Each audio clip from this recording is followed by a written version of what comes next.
अस्सलाम वालेकुम। एक बहुत कॉमन मसला और बहुत ज़्यादा पूछे जाने वाला एक सवाल और रियल लाइफ में एक बहुत प्रॉब्लम होता है, स्पेशली वो मदर्स जो फ़ीड करवा रही हैं, लेकिन फ़ीड कराने के दौरान कुछ मंथ्स गुजरते हैं तो वो दोबारा कंसीव कर लेती हैं, दोबारा से प्रेगनेंसी हो जाती है।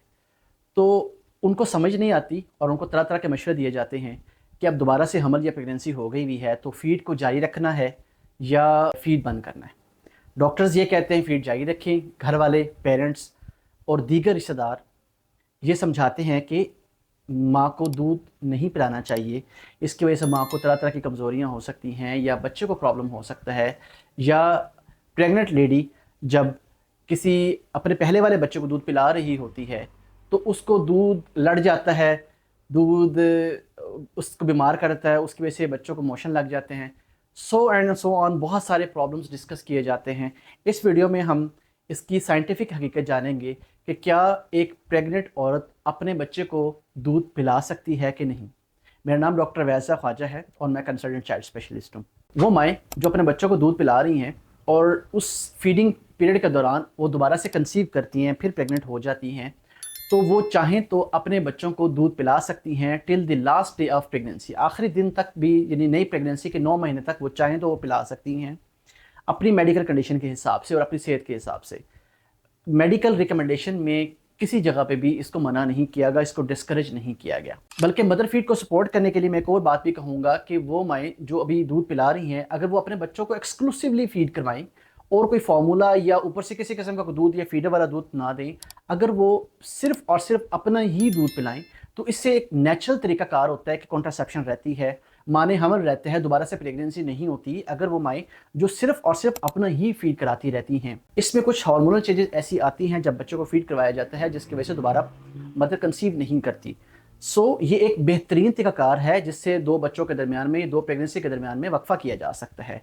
लिहाजा जैसे ही बेबी डिलीवर हों तो आप एज मैक्सिमम एज पॉसिबल अपने बच्चों को फीड करवाया करें। माँ और बच्चे को दूध पिलाने की वजह से दीगर जो फ़वाइद हासिल होते हैं उसमें एक बेहतरीन तरीकाकार ये कॉन्ट्रासेप्शन भी है, इसका भी बहुत ज़्यादा बेनिफिट होता है। एक हामला खातून जब अपने बच्चे को दूध पिलाती है, इसके साथ बहुत सारे मिथ्स जुड़े हुए हैं, बहुत सारी गलत बातें हैं जो कि साइंटिफिकली प्रूवन नहीं है, गलत बातें मशहूर हैं। और ये है कि अगर एक प्रेग्नेंट लेडी अपने बच्चे को दूध पिलाती है तो माँ को भी नुकसान होता है, माँ को इसकी वजह से वीकनेस बन सकती है, हड्डियाँ कमज़ोर हो सकती हैं, जो बच्चा माँ के पेट के अंदर है वो कमज़ोर रह सकता है या उसके कोई प्रॉब्लम्स हो सकते हैं। इसकी कोई हकीकत नहीं है, इसकी कोई सच्चाई नहीं है, माँ जब तक चाहे फीड करवा सकती है।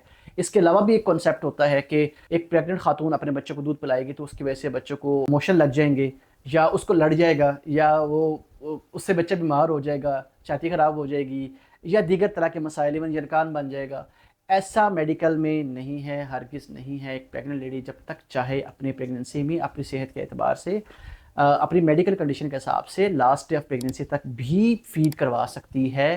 इससे ना तो जो पेट पे बच्चा है उसको कोई प्रॉब्लम है और ना ही जो जिसको फीड करवाती है उससे कोई प्रॉब्लम हो सकता है। लेकिन अगर फीड कराने के दौरान बच्चे को कोई मसला हो जाता है, लाइक कोई डायरिया हो जाता है या कोई और मेडिकल कंडीशन हो जाती है, तो उसकी राज भी कोई ना कोई और रीज़न हो सकती है।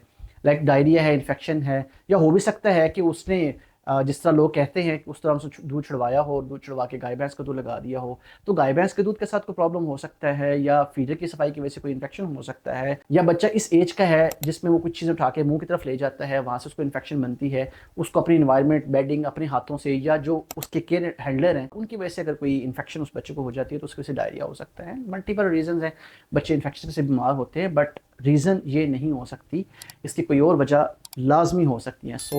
जब तक माँ चाहे, चाहे वो आखिरी दिन है प्रेगनेंसी का, 9 महीने पूरे भी चाहे तो वो पिला सकती है अपनी मेडिकल कंडीशन के हिसाब से। पहले 4 5 6 महीने कोई प्रॉब्लम बिल्कुल भी नहीं होता, पहले कुछ महीनों तक आराम से पिला सकती हैं, इसमें माँ को वीकनेस नहीं बनती और ना ही जो बच्चा पेट के अंदर पल रहा है उसको कोई मसला हो सकता है और ना ही वो बच्चा जिसको फीड कर रही है उसे मसला हो सकता है। तो हमेशा मदर फीड को सपोर्ट किया करें। मदर फीड की वजह से बच्चों को बहुत सारी इन्फेक्शंस नहीं होती, बहुत सारी एलर्जीज नहीं होती। हमेशा जो दूध पिलाती माएँ हैं उनको सपोर्ट किया करें और उनके लिए सहूलियात पैदा किया करें, उनको हमेशा इनकरेज किया करें कि वो अपना फीड देती रहें।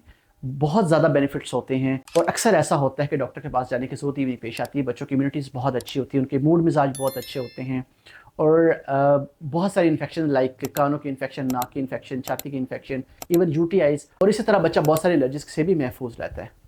अपना और अपने प्यारों का बहुत ख्याल करिएगा। मुझे अपनी दुआ में याद रखिएगा। अस्सलाम वालेकुम।